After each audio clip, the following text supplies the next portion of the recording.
तो friends, budget शब्द जो है ये फ्रेंच भाषा के बोगेट से लिया गया है। इसका अर्थ क्या होता है? चमड़े का थैला। तो जो वार्षिक वित्तीय विवरण होता है उसे क्या बोला जाता है? बजट बोला जाता है। तो इसे बजट क्यों बोला गया? इसकी एक स्टोरी है, वो मैं आपको बताता हूँ। 1773 में ब्रिटिश वित्त मंत्री रॉबर्ट वॉलपोल जब संसद के सामने वित्तीय प्रस्ताव पेश करने के लिए आए तो उन्होंने अपना वित्तीय प्रस्ताव जो था वो चमड़े के थैले में से निकाला थे। तब से इसका नाम क्या रख दिया गया? बजट रख दिया गया। ओके। हमारे संविधान में बजट शब्द का उल्लेख कहीं नहीं है। ओके। बजट शब्द का उल्लेख कहीं नहीं है। बजट का उल्लेख जरूर है। किस नाम से? वार्षिक वित्तीय विवरण के नाम से हमारे संविधान में इसका उल्लेख है, अनुच्छेद 112 में। तो ध्यान रखिएगा, अनुच्छेद 112 काफी इंपॉर्टेंट है। और दोस्तों, इसको याद करने की मैंने सिंपल सी ट्रिक बना रखी है। वो ट्रिक अगर आपको देखना है तो डिस्क्रिप्शन में मैंने लिंक दे रखा है, आप वहां से वो देख सकते हैं। बहुत ही सिंपल ट्रिक बनाई है मैंने। आगे बात करते हैं कि बजट जो होता है एक सरकार की राजकोषीय नीति मतलब फिस्कल पॉलिसी का लेख पत्र होता है। ठीक है, तो डायरेक्टली एग्जाम में ये लाइन से क्वेश्चंस पूछ लेते हैं। तो ये ध्यान रखिएगा, राष्ट्रपति की सहमति से वित्त मंत्री जो होता है फाइनेंस मिनिस्टर, ये फाइनेंस मिनिस्टर जो होता है ये लोकसभा में वित्तीय वर्ष के लिए बजट प्रस्तुत करता है। अब बात आती है वित्तीय वर्ष क्या होता है, इससे भी एग्जाम में क्वेश्चन पूछ लेते हैं। तो वित्तीय वर्ष जो होता है वो 1 अप्रैल से लेकर 31 मार्च का जो समय होता है इसको क्या बोलते हैं?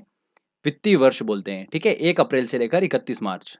संसद में बजट को मनी बिल के रूप में प्रस्तुत किया जाता है। किसके रूप में? मनी बिल के रूप में। धन विधेयक, मनी बिल को हिंदी में क्या बोलते हैं? धन विधेयक।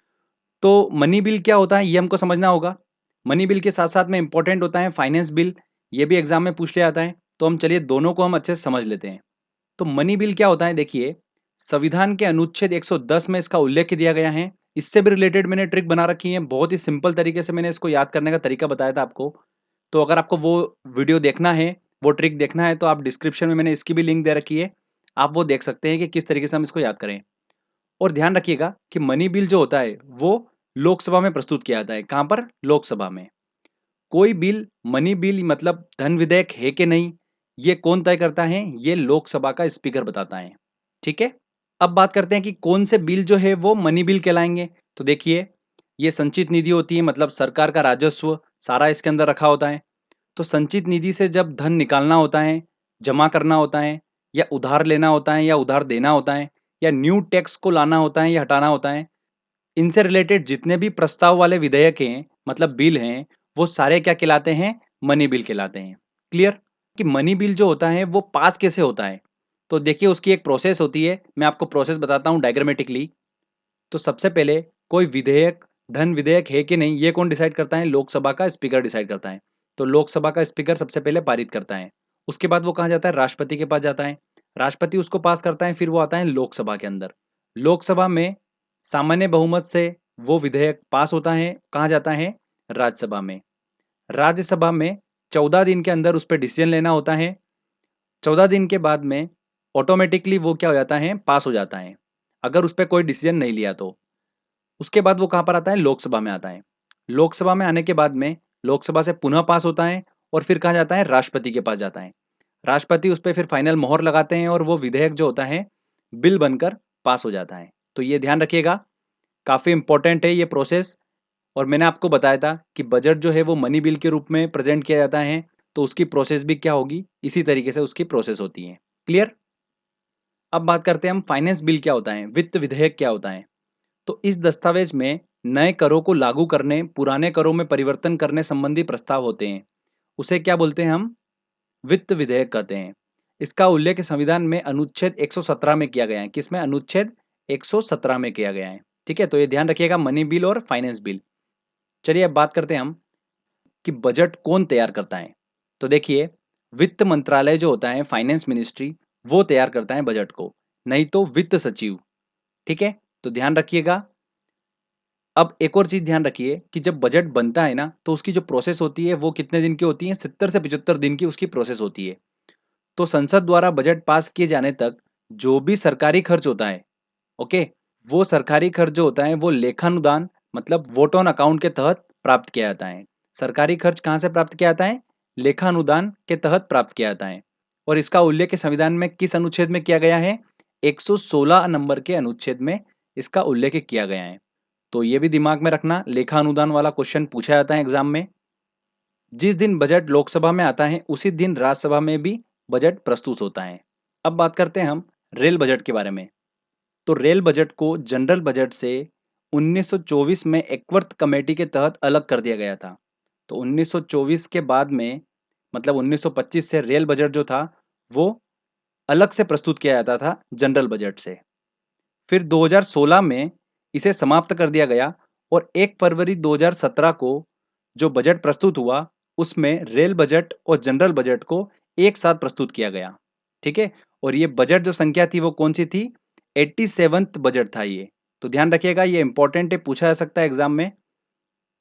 टाइप ऑफ बजट, तो देखिए सबसे पहला आता है परफॉर्मेंस बजट, निष्पादन बजट। ये क्या होता है कि चालू वित्तीय वर्ष के परिणामों को आधार मानकर, मतलब जो करंट में अभी फाइनेंशियल ईयर चल रहा है उसके जो भी रिजल्ट हैं उसको बेस मानकर आने वाले वर्ष के लिए बजट तैयार करना क्या बोला जाता है? परफॉर्मेंस बजट कहलाता है। बहुत सिंपल सा है। अगला आता है जीरो बेस्ड बजट सिस्टम। अब देखिए ये काफी इंपॉर्टेंट है, तो ध्यान से सुनिएगा। इस तरह के बजट में जो पुराने वर्षों के व्यय पर विचार नहीं किया जाता है, ना ही उनमें कुछ सुधार किया जाता है। जो भी करंट में फाइनेंशियल ईयर चल रहा है उसके परिणामों व उपलब्धियों को शून्य मानकर एक नए वर्ष के लिए बिल्कुल नए सिरे से बजट तैयार किया जाना क्या कहलाता है? जीरो बेस्ड बजट सिस्टम कहलाता है। मतलब लास्ट ईयर जो भी व्यय हो रहा है, ज़्यादा हो गया है तो उस पर ना कुछ सुधार किया जाता है, एक नए सिरे से बजट तैयार करना क्या कहलाता है? जीरो बेस्ड बजट सिस्टम कहलाता है। इस प्रणाली को क्या बोलते हैं? इस सिस्टम को क्या बोलते हैं? सूर्य अस्त बजट, मतलब सनसेट बजट सिस्टम भी इसको कहते हैं। आगे देखिए कि जो शून्य बेस्ड बजट सिस्टम था इसका जनक जो है वो कौन है? पीटर ए पायर है। कौन? पीटर ए पायर। इस प्रणाली का सबसे पहले प्रयोग जो था वो अमेरिका ने किया था 1973 में, और भारत ने इस प्रणाली की शुरुआत करी थी 1987-88 में इसकी शुरुआत की थी। और सबसे पहला राज्य जिसने जीरो बेस्ड बजट सिस्टम को अपनाया था वो कौन था? आंध्र प्रदेश था। ओके, और भारत में आज ऑलमोस्ट सारे जो राज्य हैं वो आंशिक रूप से जीरो बेस्ड बजट सिस्टम को लागू किए हुए हैं। ओके, आगे बात करते हैं हम आउटकम बजट की। तो देखिए आउटकम बजट क्या होता है, तो ये थोड़ा ध्यान समझिएगा कि देश में हर साल बड़ी संख्या में विकास से संबंधित योजनाएं आती है। ठीक है, कौन कौन सी? जैसे मनरेगा, मध्याह्न भोजन योजना, प्रधानमंत्री ग्राम सड़क योजना, इस तरीके की बहुत सारी योजना आती है। और इन सब योजनाओं पर भारी भरकम पैसा खर्च होता है, आप सभी को पता ही है। ये योजनाएं कहाँ तक सफल रही है ये नापने का कोई पैमाना नहीं होता है। योजनाओं के लटके रहने से काफ़ी पैसा खर्च होता है। इस तरह की कमियों को दूर करने के लिए देश का पहला आउटकम बजट 2005 में पेश किया गया। इसका मुख्य उद्देश्य क्या था कि चालू वित्तीय वर्ष, मतलब जो फाइनेंशियल ईयर चल रहा है उसकी हर तिमाही की समीक्षा करना, हर 3 महीने में उसकी समीक्षा करना। तो इसे क्या बोला जाता है? आउटकम बजट बोला जाता है। तो आपको समझ में आया? चलिए नेक्स्ट लेते हैं अब हम जेंडर बजट। तो जेंडर बजट क्या होता है? देखिए कि ये बजट महिलाओं के विकास, कल्याण से संबंधित योजनाओं और कार्यक्रमों के लिए प्रतिवर्ष एक निर्धारित राशि सुनिश्चित करता है। तो बस हमको इतना सा ध्यान रखना है कि जेंडर बजट महिलाओं के विकास कल्याण से संबंधित। ये एग्जाम में डायरेक्टली क्वेश्चन पूछ लेते हैं।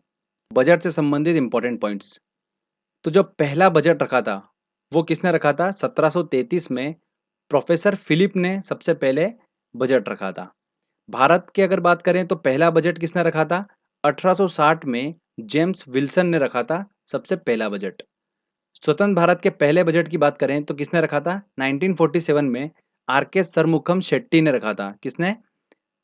शेट्टी साहब ने। ठीक है। पहला गणतंत्र बजट की बात करें तो 1950 में जॉन मथाई ने रखा था पहला गणतंत्र बजट।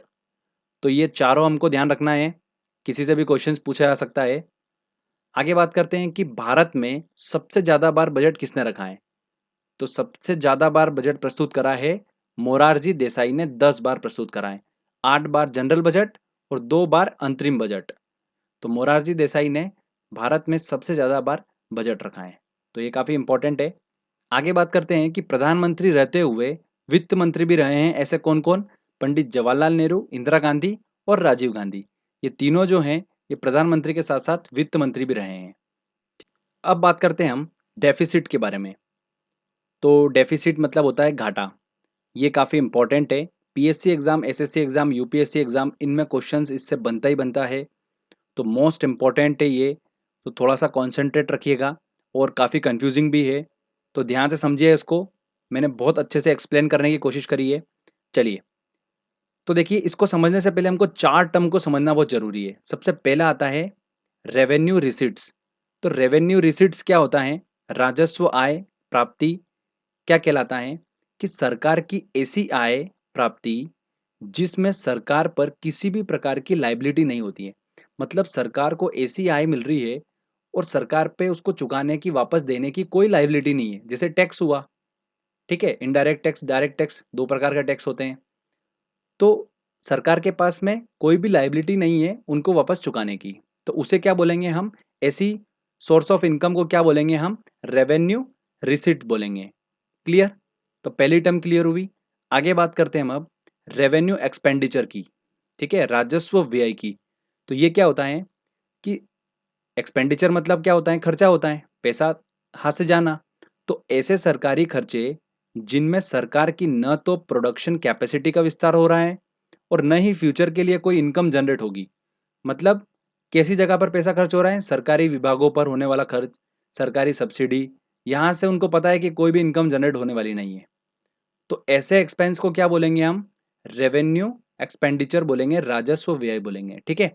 तो ये दोनों टर्म आपको क्लियर हुई है। अब बात करते हैं हम कैपिटल रिसीट्स की, पूंजीगत आय प्राप्ति। तो ये क्या होता है?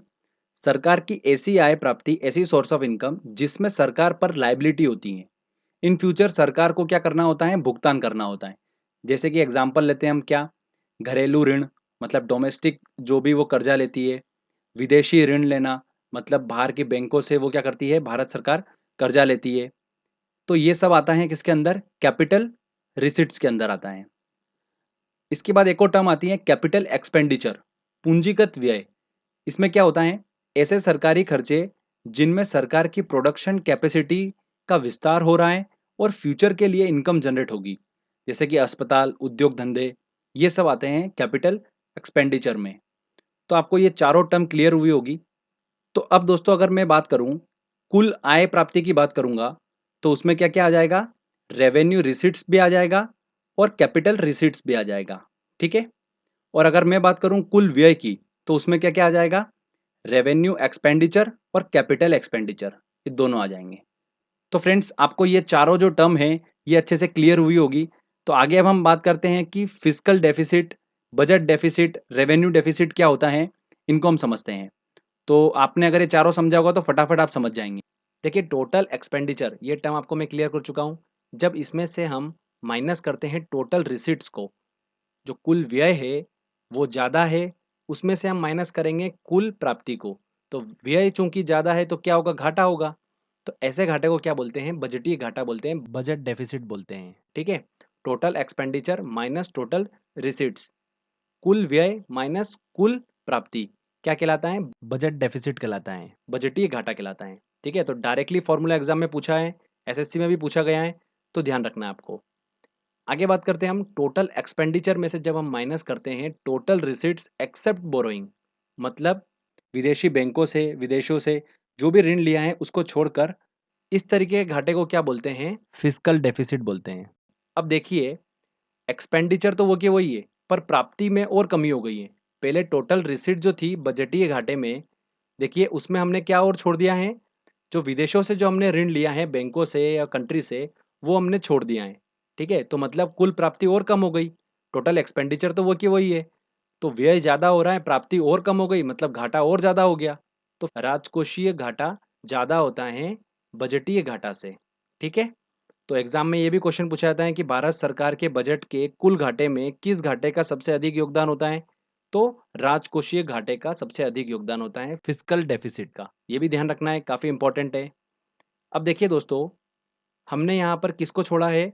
जो विदेशों से कर्जा लिया है, विदेशों से जो ऋण लिया है विदेशी बैंकों से, तो उस पे कहीं न कहीं ब्याज तो लग रहा है, ठीक है? जो कि टोटल एक्सपेंडिचर में हमारा काउंट हो रहा है।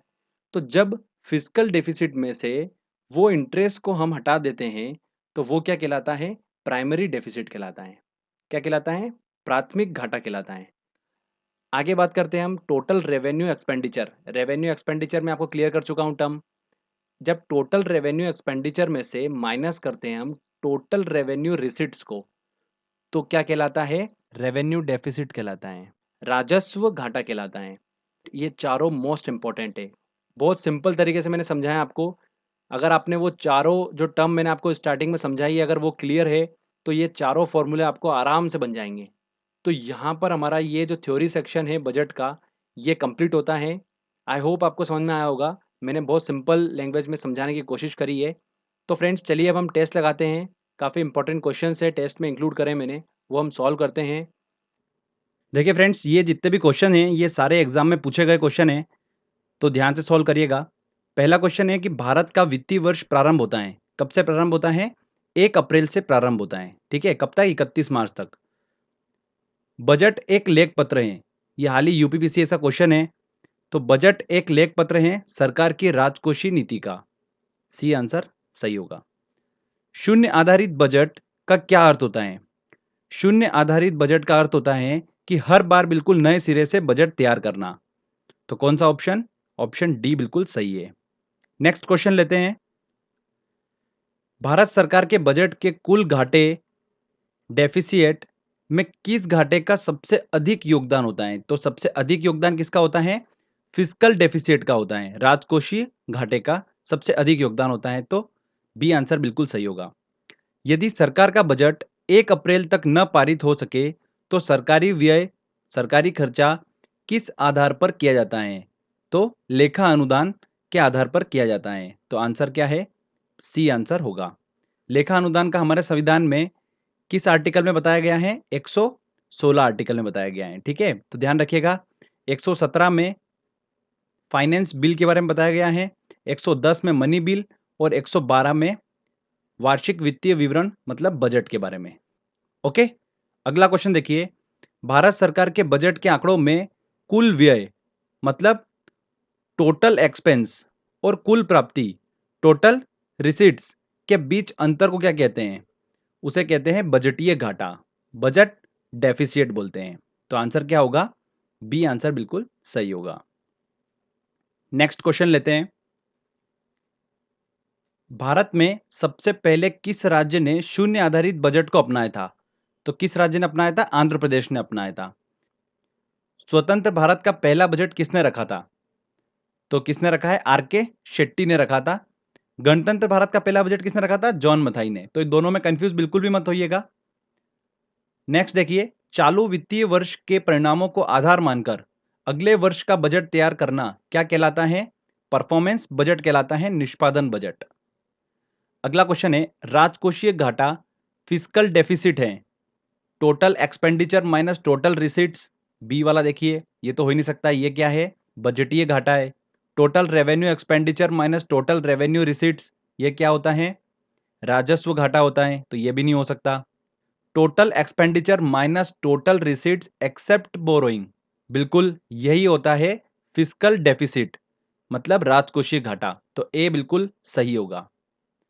तो फ्रेंड्स यहां पर हमारा ये सारे SB Saroj Kumar सब्सक्राइब कीजिए, इस चैनल को तथा लाइक कीजिए।